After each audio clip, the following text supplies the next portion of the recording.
Hi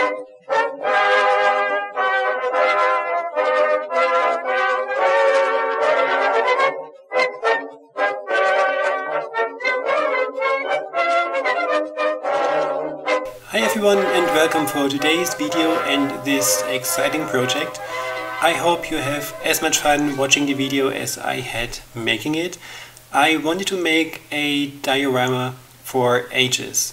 I planned some projects, I put them on hold and thought about them, but now I felt it really was time starting over. As you can see, it is going to be a submarine themed diorama. First, I was buying myself a model kit of the submarine. So I just went to a local store and looked through the possibilities and just wanted to start with the smallest one that I could get, because starting off large with something you have never done might not be that good of an idea. So the model kit that I've picked is about 20 centimeters long, so one of the smallest. And first steps, of course, is assembling the entire thing. There is not so much to say though, because you just have to watch the instruction that is given within the model kit and then just assemble it as instructed. So while I'm building this, I let you watch it and come back when the next phase is starting.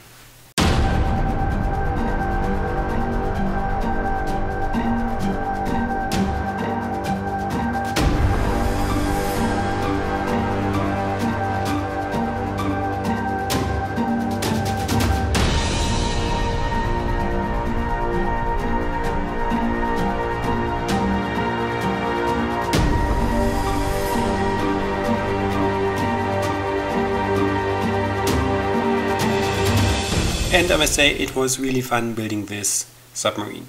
I did those model kits when I was younger and so much into Star Trek. I had basically every Star Trek model kit that you can imagine. I had them all. I still have a couple of them, so I loved building them, I loved painting them, I loved making them look like as if they are real, so really a good paint job on them. But it's ages ago, so it was really fun starting off small, this submarine here, and finally also give it some paint.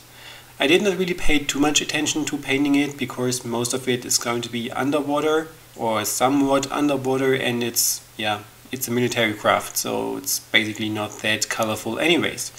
So I just picked some black, thinned it down a bit to make it look washed out and used, and also some metallics to paint the upper part, which is usually over the water, or more over the water I'd say, and to make it look more shiny. When I make more dioramas, I probably go for a larger ship, so which I can paint a bit more colorful, so to speak. But this for my first attempt, I think it was a good way to go. After the assembly and painting, it was time to make my thoughts about where to place it. And as you can guess, it's going to be a water scene, and I do not want to have it underwater. I wanted to have it more like on a rough sea at night. So a really dark water, stormy waves and all this stuff. What I picked here is a 30 by 30 centimeter canvas. It was supposed to be a bit larger than the model kit itself. I flipped it around. It was a canvas that really did not turn out as I intended. I've put some cling film in there, just that I'm able to remove everything afterwards. I mixed myself some plaster. It is really nothing special there, it is just regular plaster that you can use for modeling, that you can get in the hobby stores. Really nothing special. I mixed it up, let it sit for a while until it starts to thicken a bit, and put it into my form that I built there. I also added some plaster bandages on the bottom of this, just to have it a bit more solid in strength when everything is dry in the end. This should combine with the water within the plaster that I've mixed and should combine everything pretty well together. And then when all the plaster is in there, it takes some time until everything starts to thickening and to getting like a thicker paste. But as you can see, I used a palette knife and manipulated the plaster every now and then just to see how good it can hold its shape. And when it gets to a point that it can hold its shape, you can create your waves. You do not really need to be super careful about the look at this stage, so you do not really have to craft really waves and breaking waves and such. If we have a somewhat wavy looking texture in the end, it was pretty good for me.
Making this voiceover after everything was completed, I probably have used too many of these larger waves. So probably the sea that I created is a bit too rough. I should have smoothened it out a bit more. But this is a good learning curve, so I can improve on this on the next one. But bottom line, when I look at the finished result, I really like how it looks. So it's not a fail, I really like the result, but probably a bit of a smoother sea would have worked as well, especially as the model itself is kind of tiny. When you are creating your waves and your entire design, you should pay attention to timing, because pretty soon there is a time that the plaster itself is getting too thick, so you cannot really model it anymore that great, especially not by moving things around. When the plaster itself has set and is pretty hard and you cannot really manipulate it, you can still use some crafting tools like you use for clayworks and model it, so if you want to have details already. But as I'm going to show you a technique where you can get a wave texture and look pretty easily afterwards, there is not so much need to make this step right away. When I was happy with the design, I just let it sit for a couple of hours. It is not going to dry at all, so it's still wet, but it's hardened enough that I can work with this in the further steps. And for those steps I'm going to use some toilet paper. You can also use some kitchen paper or something like that. I used some PVA glue and a brush. This is really a fun thing because you can use the toilet paper to create the wave look and texture. What you do, you basically just use the toilet paper, put it on your structures, use some water, a brush and some PVA glue and just press it on there. You can go in one layer, you can go in a couple layers, you can also use this toilet paper to be more crafty and create really wave effects. So if you have the impression that your waves do not really come through as you intended, you can model some more wave textures with this toilet paper and the PVA glue mix. Why the PVA glue? Basically this is just meant to glue everything together, to hold it in place and to give it some stiffness when it's dry. If you would only use water to do this, it wouldn't glue down to the plaster and it would lift off when everything is dried again. So the PVA glue is a really good way to make this work. If you do not have any PVA glue, you can use whatever glue you have, or you can also use just acrylic paints in whatever color you have. Basically you just need something to glue everything together and to harden it in the end a bit. And once you have a feeling for it, you can go for as many layers as you want. I for the most part have about 2 or 3 layers on there and it still looks kind of rough at this point. So it doesn't really look like water when everything is done at this stage, but when we're going to paint over it, everything will be a bit more clearly to see. Again, when this all was done, I have let everything dry until the next day so that everything is kind of hardened out. At this stage, still everything is pretty much soaked in water, so the plaster is far from being dry. It depends of course where you put it. So my plaster was still inside the frame of the canvas, so there was no really way to have the water evaporated. So having the PVA glue on top of this also kind of prevents it from drying, and the cling film underneath also prevents it from drying through the canvas. So everything is pretty much stuck in there. Next day, and we are getting things real today. So I've used some acrylic paints and painted the water like water. As I said in the beginning, I wanted this to be like a really rough and stormy night scene on the ocean, so I decided for really dark colors for the water itself. This is a Payne's Gray, which is one of my favorite colors when it comes to dark colors, and it's a blue. I think it was a naval blue or something. I really didn't pay attention to this one. I just wanted to be a bit more bluish tinted than the Payne's Gray is. First plus, it gives you an impression how the entire thing is going to look and if this resembles water when it's colored in. And secondly, it also glues down everything that you have put on your plaster and secures everything even more in place. If you have the feeling some areas still need some tweaking and more wave effects, you can do this in this step as well. Just use some toilet paper or kitchen paper again, put it on there, manipulate it to have it look as you want it, and go over there with the acrylics. It will glue everything perfectly down. When it comes to coloring, of course, if you plan to have a more shallow sea or more like towards the coastline area, you need to change the color of the water. So if you are more towards the coastline or want to have it looking like a tropical scene, you should transition more into the turquoises and soft blues. So by far not as dark as I went here for my project.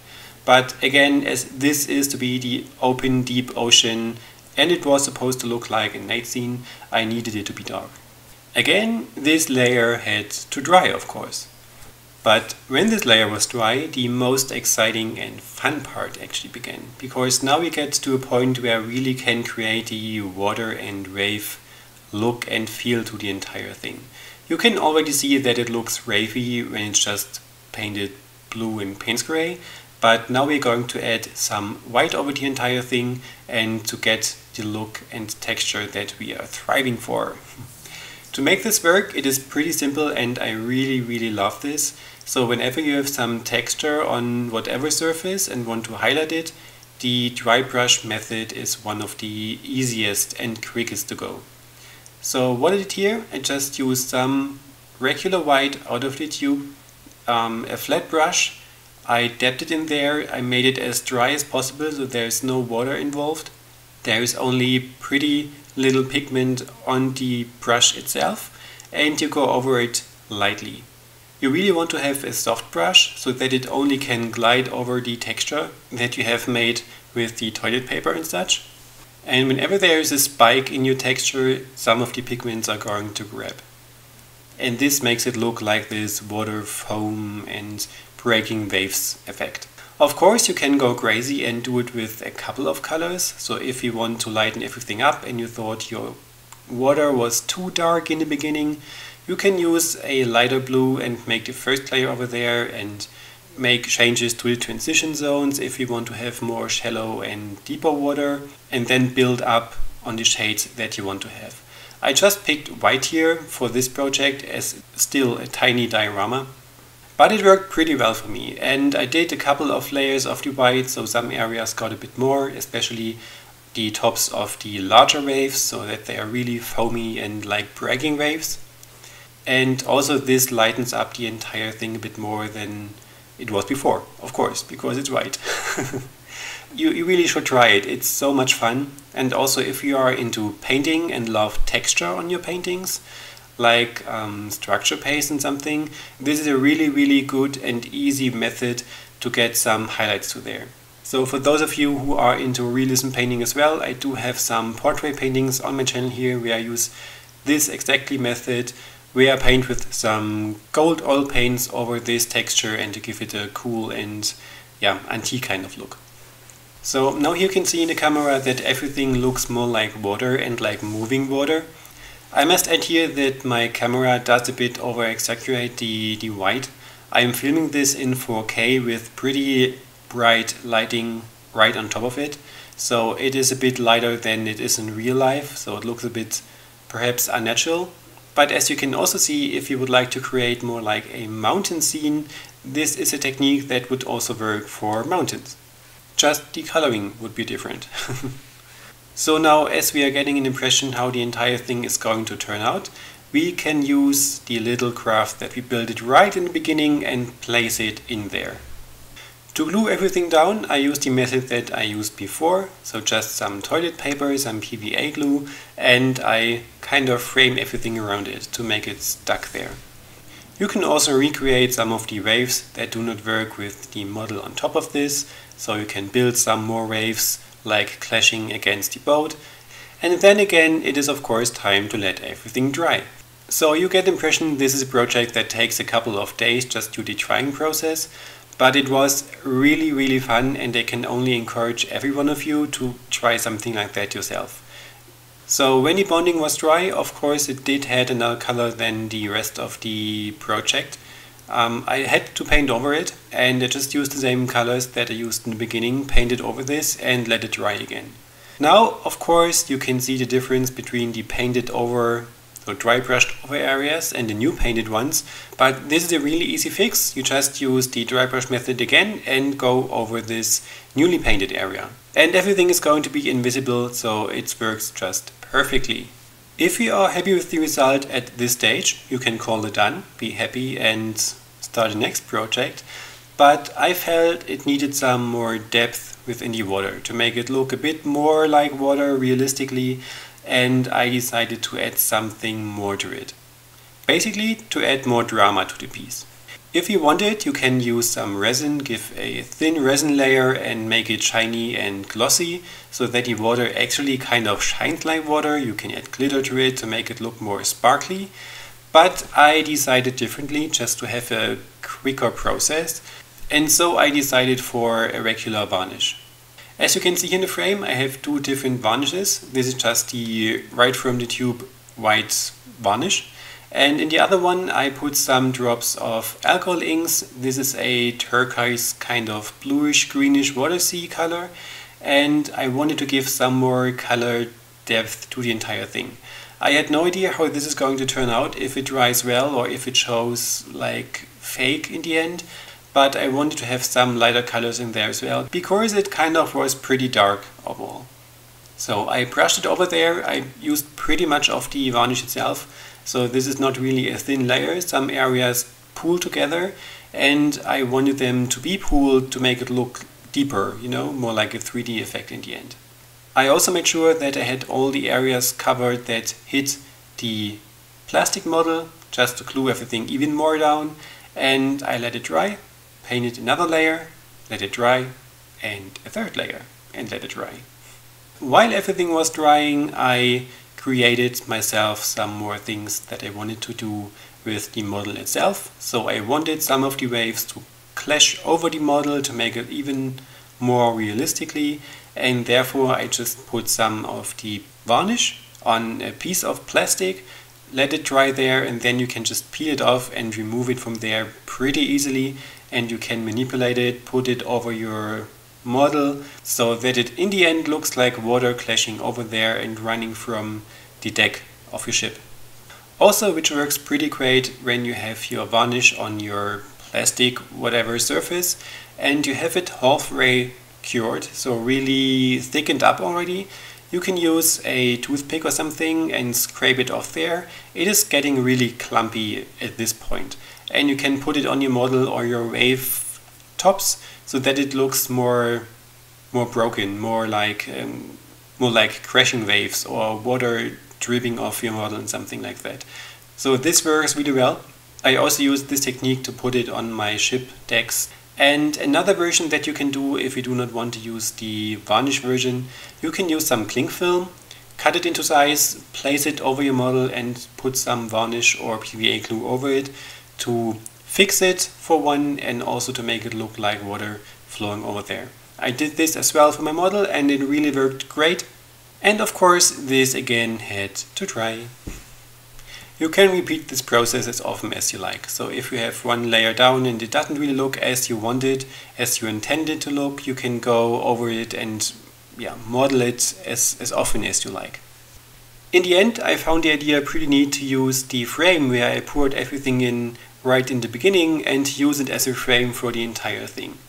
So as I really didn't like the canvas that I used for it, and it was a poured over canvas that I used a couple of times now, I removed it from the wooden frame, put my model back in there and painted it in a metallic turquoise, and it's pretty much a good frame, I think. So it really fits to the entire piece. It was easy to build and I like how the entire project is looking in the end. I can only hope you had as much fun watching as I mentioned in the beginning. I really had a blast making this. It will not be the last that I'm doing. Please don't be overcritic. It was my very first attempt. There is a lot of things that I want to improve on for the next one. There's a lot of things that I've learned on the go, and it is really an exciting and inspirational process. So really, you really should try it. It's much fun. If you liked this video and found it helpful, I would be more than happy if you can give me a thumbs up, subscribe to my channel, share the video with everyone that you know. It would really mean a lot to me and help my channel get some views. I have linked some of the materials that I've used down there. It's not that much that I can do. I told you everything that I used, and you can use whatever you have in your area, of course. let me know in the comments what you think about it. So I cannot wait to hear your thoughts. Click the bell icon to get notifications when my new videos coming up. Have a look at my Etsy store if you want to get something for your walls. And this was enough self-advertising now.